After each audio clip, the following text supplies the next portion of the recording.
Reilly here. Welcome to the No Spin News for Tuesday, May 20th, 2025. Stand up for your country. I hope you will notice something about this broadcast tonight. And it's not a podcast. Podcasts where the guys and gals are wearing sweat clothes and sneakers. Okay, this is a formal broadcast, a news program. So what I want you to notice is that every segment will inform you using facts. Okay? Some of this stuff is debatable, of course, but that's how we're going to set it up. And I hope you find that refreshing. Talking Points Memo is about the growing Biden scandal, mental acuity, and now his cancer diagnosis. So we put aside the fact that every decent person does not want Joe Biden to suffer and die with cancer. I mean, if you do, then you're not a decent person. Okay, that's pretty simple. But we have to put that aside.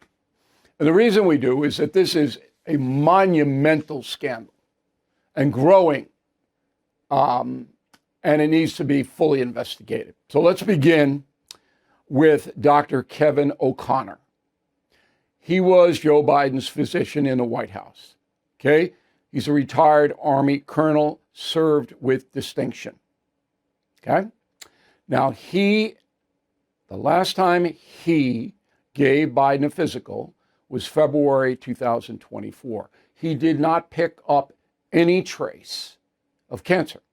In fact, he gave Biden a very, very high, hey, he's great. Not only is he great mentally, but he's great physically. That's what Kevin O'Connor put out to we the people, the public. Now, to diagnose prostate cancer is not difficult. There is a PSA blood test. It is routinely given to men over the age of 55. Did Biden get that test? We don't know. We're asking, but we're not getting any answers. So now Congress has to ask in a formal under oath basis, because we're going to stop the nonsense here. Did you give Dr. O'Connor, the President of the United States, a PSA test? If so, what did it say? Let's see it. If not, why not? Right? This is simple. 5th grade.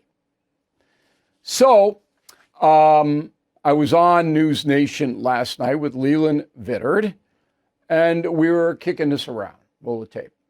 Congress calls the doctor in under oath. The questions are simple. We got it. And if there was a massive cover-up, then people are prosecuted and go to prison. This is what the American people deserve. Okay. I'm going to disagree with you. We'll agree to disagree on whether or not the good doctor should go to prison, even based on what his report was, if we assumed that there was... Oh, man, come on. You can't have anarchy like that at that level.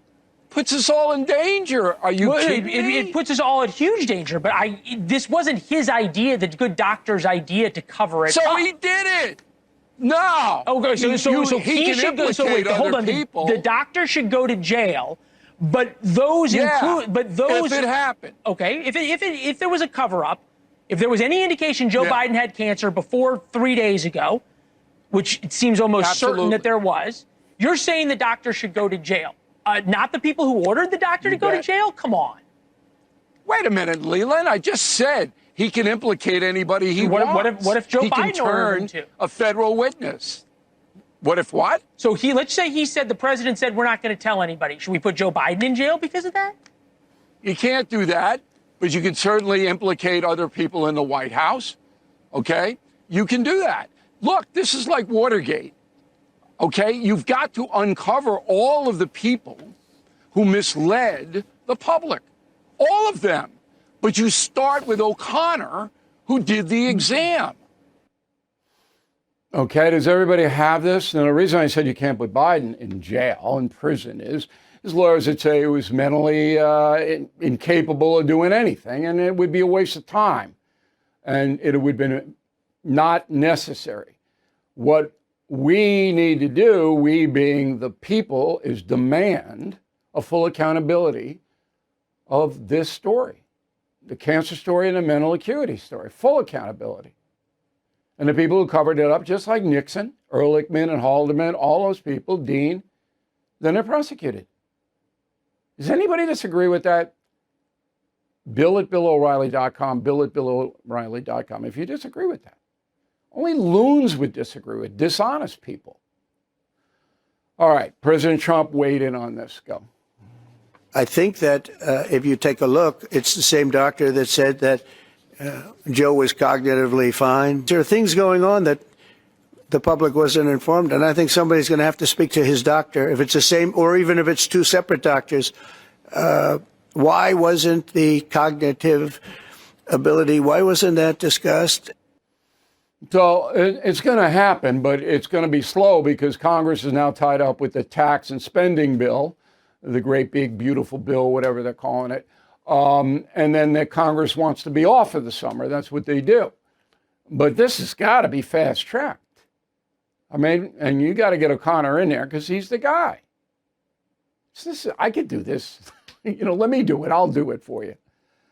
Now, the Democrats are panicking because even if O'Connor has a rational explanation for not giving the cancer test to Biden, and I can't imagine what that would be, but let due process play out. Even if he's got a rationalization, Democratic Party is sinking deeper and deeper and deeper into this morass. So the Speaker of the second in command in the House, Hakeem Jeffries, this is an unbelievable soundbite. Go. It's my expectation that President Biden is going to meet this moment with the courage and resilience that he's consistently shown. It seems to me entirely inappropriate that at this moment in time, when President Biden is dealing with a serious and aggressive form of cancer, there are Republicans who are peddling conspiracy theories and want us to look backward at a time when they actually are taking health care away from the American people. You don't get any more propagandizing than that, okay? I mean, Mr. Jeffrey should be embarrassed. Of course he isn't, because his whole life is devoted to evading the truth. I mean, his whole life is devoted to evading the truth if it hurts his party. That's what he does. Oh, you can't do it now because, yeah, we can do it. And we all hope that Joe Biden can overcome this and survives and isn't in much pain. But we can do both. Okay, Hakeem? Nation's capable of that. All right, that's the memo. Our healthcare system is a mess. You know that. You wait weeks for a doctor's appointment, get 5 minutes there, then face delays, insurance, red tape. It's slow, frustrating, and it's why All Family Pharmacy stands out in the madness. All Family Pharmacy believes in medical freedom, meaning you decide what works for your health, not some agency or insurance company. Ordering is simple. No waiting rooms, pharmacy lines. Just go online, place your order, and get medications delivered right to your door. They offer 200 medications, including ivermectin and antibiotics, plus emergency kits, customized orders, even bulk buys. More than 100,000 Americans already trust All Family Pharmacy. It's time you check them out. So please go to allfamilypharmacy.com/Bill. Use promo code BILL10 for 10% off. Take your health into your own hands. That's allfamilypharmacy.com/Bill, code BILL10. All right, media madness. We told you yesterday that the president of CBS News, Wendy McMahon, quits. Donald Trump is destroying the three networks' news operations. Trump, one guy. So as you know, he's suing CBS because of 60 Minutes, the way the 60 Minutes edited an interview with Kamala Harris. Big lawsuit, okay? Trump may not win it, but it doesn't matter. He's suing them. CBS News is going to be sold. CBS, the whole outfit, is going to be sold, and CBS News part of it, to an organization called Skydance. Trump they have to get federal approval for the sale, and Trump's not going to give it, all right, if CBS keeps pounding him. And Wendy McMahon, a president of CBS, wouldn't give. So they're continuing to pound Trump. And the people who run Paramount CBS know they're not going to get approval for this $1 billion deal if that continues. So McMahon is out. And so is the head of 60 Minutes, Bill Owens. Out, gone. Because the orders came down, lay off Trump, and they go, no, we're not laying off Trump. So they're out. Now, ABC, pretty much in the same. They settled, I think, what was it, $16 million for Trump's library. And NBC with MSNBC, and I mean, so all three are going down because of Trump. Isn't that interesting? Stay in history, May 20th, 1993. 93 million Americans tuned in to a sitcom. Cheers. 32 years ago, May 20th, 93, the last episode, and 40% of the U.S. population at the time watched it. Okay, now Cheers was a much loved show. It ran for 11 seasons, 82 to 93. Here's a taste of it. Go. Well, very witty, very well done program. Now, I'll give you an update on the players. Ted Danson's still around, does TV, commercials. You see him around. Shelley Long, 75 years old. She kind of retired, lives in California. Rhea Perlman was at the Met game the other day, 77. She still acts. George Bueno, you just saw as Norm, is 76. He has not acted since 2022.